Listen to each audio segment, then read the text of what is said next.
જય શ્રી કૃષ્ણ ભક્તજનો, આજે હું તમને એક સરસ મજાનો પ્રસંગ સંભળાવી રહી છું, જેનું નામ છે રામજી ભગત. તો ચાલો આપણે એ પ્રસંગ સાંભળીએ. દ્વારકાનો અંગ્રેજ રેસિડન્ટ સ્કોટ રામજી ભગતને હેટ ઉતારીને નમન કરતો, માફી માગતો હતો. ભગત, મને માફ કરજો. મને એવી ખબર નહોતી કે ભગવાન ખુદ તમને મંદિરના ધજાગરાના પાટિયા ઉપર બેસાડે છે. અત્યાર સુધી તો હું આ વાતને બનાવટી સમજતો હતો, પણ અત્યારે જ મને સત્ય સમજાયું. રેસિડન્ટ સ્કોટની આવી વિનવણી ભરી વાણી સાંભળીને યાત્રીઓ, દર્શનાર્થીઓ અને ગુગળી બ્રાહ્મણો રામજી ભગતને પરમ શ્રદ્ધા થકી નમી રહ્યા હતા. એવું તે શું બની ગયું કે અંગ્રેજ રેસિડન્ટ સ્કોટને રામજી ભગતની માફી માગવી પડતી હતી? વાત એવી બની હતી કે જ્યારે દ્વારકા ગાયકવાડને છોપાયું તે વખતે પબ્લિક વર્કર્સ ડિપાર્ટમેન્ટમાં રામજી નામે એક પ્રજાપતિ કારકુન હતો. રોજ સવારે ને સાંજે દ્વારકાધીશના મંદિરમાં જઈ કલાકો સુધી દ્વારકાધીશની મૂર્તિ સામે ટગર ટગર જોયા કરે અને મનમાં હરિના નામનું સ્મરણ કરે. આમ તેને પ્રભુ ભજનમાં મમતા જાગી રોજ સુનમુન બેસી રહેનારો રામજી એકવાર દિલના ભાવ સાથે પ્રભુ ભજન ગાવા લાગ્યો. કંઠની હલક એવી હતી કે સાંભળનારો બે ઘડી સ્થિર થઈ જાય. પછી તો રામજીનો આ નિત્યનો કાર્યક્રમ થઈ પડ્યો. રોજ સવારે બળદેવજીના મંદિર પાસે બેસી પ્રભુ ભજન ગાવા અને ગવડાવવા. દિન પ્રતિદિન એમના ભજનો પાસે બેસી સાંભળવા માનવ મહેરામણ ઉભરાવા લાગ્યો. હવે તો મંદિરની જગ્યા પણ સાંકડી પડવા લાગી. આથી રામજી ભગતે ભજન કરવાનું સ્થળ બદલ્યું. મંદિરમાં ભજન ગાવાને બદલે ગોમતીને ઘાટે ગાવાનું રાખ્યું. આમને આમ વર્ષો પર વર્ષો વીત્યા. હવે તો રામજી ભગતની ઉંમર પણ થવા આવી હતી. નોકરીમાં પણ જોઈએ તેટલું લક્ષ્ય આપી શકાતું ન હતું. છતાં કામ કરતે રહો ઓર નામ જપતે રહો ના સિદ્ધાંતવાળા ભગતે રિટાયર્ડ થતા સુધી નોકરીનો સમય પૂરો થતાં શ્રી હરિની કાયમી નોકરી સ્વીકારી લીધી. હવે તો રોજ જ્યારે જુઓ ત્યારે રામજી ભગત મીઠી હલકથી પ્રભુ ભજન લલકારતા જોઈ અને સેકન્ડોની સંખ્યામાં ભક્તજનો તેમના ભક્તિ ગીતો સાંભળતા હોય. એક દિવસની વાત છે. મંગળાનો સમય થતાં દર્શનાર્થી મંગળાના એ દર્શન કરીને ઘર તરફ પાછા ફરી રહ્યા હતા. એટલામાં સૌના કાને રામજી ભગતનો સુમધુર પડ્યો. બોલ હરી, બોલ હરી, હરી હરી બોલ, મુકુંદ માધવ ગોવિંદ બોલ બોલ. ભગતનો સ્વર સાંભળતા જ લોકોની આંખોએ રામજી ભગતને ખોળી કાઢવા મહેનત કરવા માંડી, પણ ટોળામાં તો ભગત ન હતા. ત્યારે આ ધૂન ક્યાંથી સંભળાઈ છે? એવામાં એક જણ બોલી ઉઠ્યો, અરે જુઓ જુઓ, રામજી ભગત તો મંદિરના ધજાગરાના પાટીએ ચડીને બેઠા છે. લોકોએ હાથની સાજલી કરીને રામજી ભગતને નિરખ્યા અને કોકે કહ્યું, પણ ભગતને અહીં કોણે ચડાવી માર્યા? ભાઈ, કોઈએ ચડાવ્યા હશે ત્યારે જ ત્યાં ગયા હશે ને. કોણ ચડાવે? જાતે ચડ્યા હશે, જાતે. ટોળામાંથી કોક બોલ્યો, ભાઈ, જાતે ચડવા જેટલી ભગતમાં તાકાત તો જોઈએ ને. કોક ગુગળીએ ચડાવ્યો હશે. પણ ત્યાં તો ધજાગરે ચડવાનું કંઈ કારણ ખરું? એકે પ્રશ્ન કર્યો. ભાઈ, એ તો ભગતના દિલની વાત છે. આજે એવું મન થઈ ગયું હશે કે ધજાગરે ચડીને ભજન કરવું ભગતની બધી વાતો અવળી યા નિરાળી જ હોય છે. એક બટક બોલાએ પોતાને ઠીક લાગ્યું તે પ્રમાણે કહ્યું. આમ હજાર મુખે હજાર વાતો થવા માંડી. ટોળું વધતું જ ચાલ્યું. રામજી ભગત ધૂનમાં મસ્ત બની ગયા હતા. ચર્ચાને અંતે લોકોએ નક્કી કર્યું, ગમે તેમ હોય ભગતને ધજાગરેથી હેઠો ઉતારો, નહીં તો ધૂનમાં મસ્ત બનીને દેહભાન ભૂલશે અને ત્યાંથી ગબડશે તો એમના રામ રમી જશે. લોકોને વાત સાચી લાગી. મંદિર ઉપર ધજા ચડાવનારો ભગતને જાળવીને નીચે ઉતારવા ઉપર ચડ્યો. ધજા ચડાવનારે ભગતને ઢંઢોળીને પૂછ્યું, ભગત, આજે અહીં કેમ જમાવી છે? ભાઈ, હરિએ બેસાડ્યો ત્યાં બેઠો છું. મારે સ્થળ સાથે શી નિસ્બત છે? મારે તો ભજન સાથે કામ. અરે ભગત, એવી ડીંગ કાં હાકો? એમ કહો કે કોક ગુગળીએ અહીં ચડાવી દીધા. ઉતારવા આવનારે સત્ય વાત જાણવા પૂછ્યું. ના બાપલા ના, મને તો અહીં કોઈએ નથી ચડાવવા દીધો. મને તો મારા હરિએ અહીં મૂક્યો છે. ભલે, એમ તો એમ, હવે નીચે ઉતરો, હું ટેકો કરું. ભાઈ, ધજાગરે ચડેલો માનવી અમથો નીચે ન ઉતરી શકે. ત્યારે મંદિરનો નિયમ તો તમે જાણો જ છો, પછી પૂછો છો શા સારું? શાનો નિયમ? ઉતારવા આવનારે ભગતને પૂછ્યું. તમે મંદિરનો નિયમ નથી જાણતા? ધજાગરે ત્યારે જ ચડાય કે જ્યારે મંદિર ઉપર નવી ધજા ચડાવવાની હોય, અને નવી ધજા ચડાવનારી દ્વારિકાના બ્રાહ્મણોની 84 જમાડવાની રહે છે. આ તમે કહો છો કે રણછોડરાય બોલે છે? ઉતારનારે પૂછ્યું. ભાઈ, આ હું નથી કહેતો, મારો રણછોડરાય કહી રહ્યો છે. ત્યારે તમારે નવી ધજાને બ્રાહ્મણોની 84 વિના નીચે નથી ઉતરવું, એમ જ ને? હા ભાઈ, એમ જ, ભગતે ચોખ્ખે ચોખ્ખું કહી દીધું. ભગતને ઉતારવા ચડેલા ભાઈ ભગતને ત્યાંને ત્યાં જ મૂકીને નીચે ઉતર્યા. નીચે ઉતરતા વેત લોકટોળાએ તેને ઘેરી લીધો અને પ્રશ્ન પૂછવા માંડ્યા. ભગત કેમ ન ઉતર્યા? તમે ન ઉતર્યા? એમને સે શું? તે ત્યાં જઈને બેઠા છે.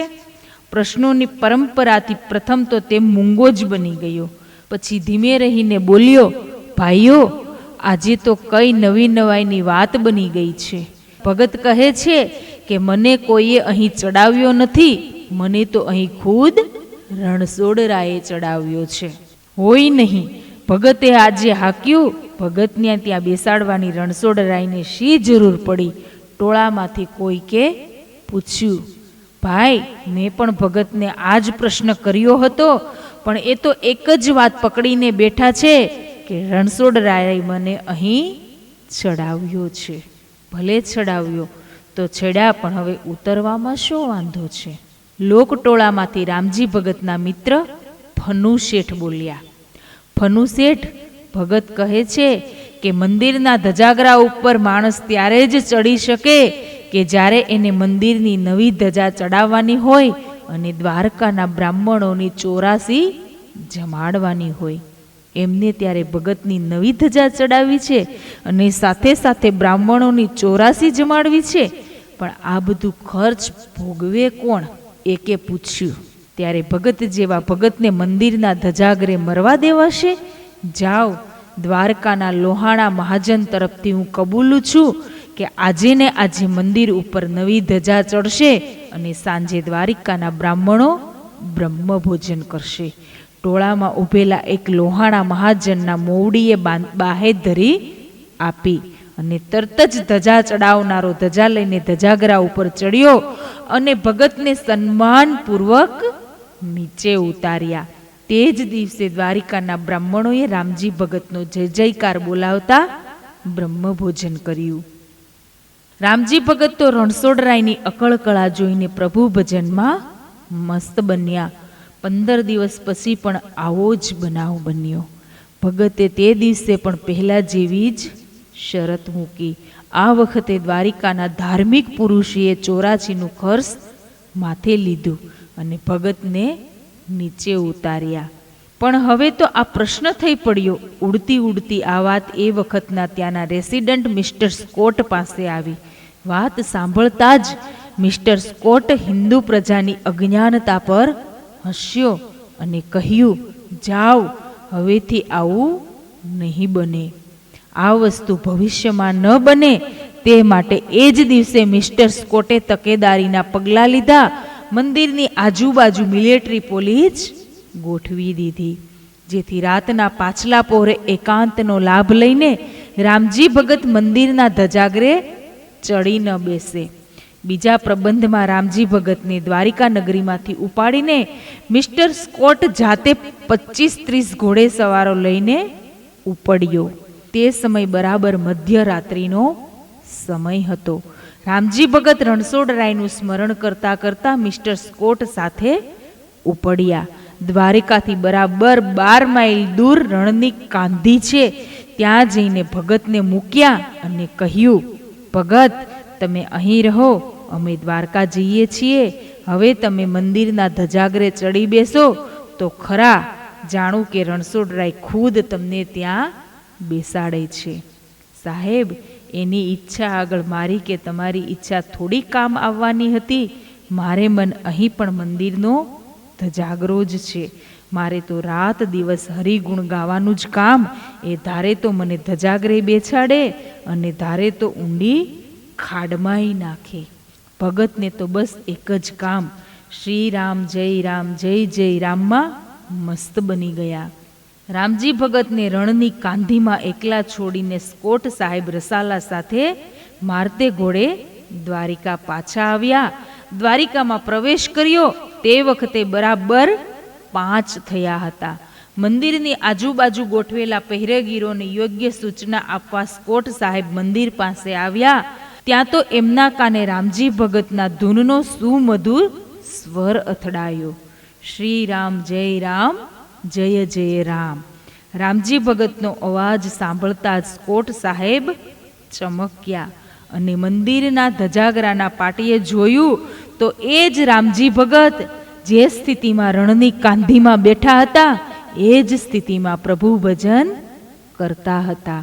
આ વાત એમના મગજમાં કોઈ રીતે બંધ બેસતી ન હતી. ઘડીમાં રામજી ભગત તરફ જોતા અને ઘડીકમાં માથું ખંજવાળતા હતા. ત્યાં બાજુના સિપાહીએ કહ્યું, સાહેબ, ભગત અને ભગવાનની બાબતમાં આપણા જેવાએ વચમાં પડવાની જરૂર નથી. ભગતને તો ભગવાન હાજરા હજુર છે. જે વસ્તુ આપણી કલ્પનામાં પણ ન આવે તે ઈશ્વર કરી શકે છે. માટે મહેરબાની કરીને ભગતની માફી માગી છાવણી તરફ ચાલો. સ્કોટ સાહેબને સિપાહીની વાત સાચી લાગી. તરત જ પોતે હેટ ઉતારી રામજી ભગતને નમન કરીને માફી માગી. ભગત, મને એવી ખબર ન હતી. ભગવાન ખુદ તમને મંદિરના ધજાગરાના પાટિયા ઉપર બેસાડે છે. અત્યાર સુધી તો હું આ વાતને બનાવટી સમજતો હતો, પણ અત્યારે જ મને સત્ય સમજાયું. આટલું કહી સ્કોટ સાહેબે પહેરો ઉઠાવી લઈ સાવણી તરફ ચાલવા માંડ્યું. લોક સમુદાય રામજી ભગતનો જય જયકાર બોલાયો.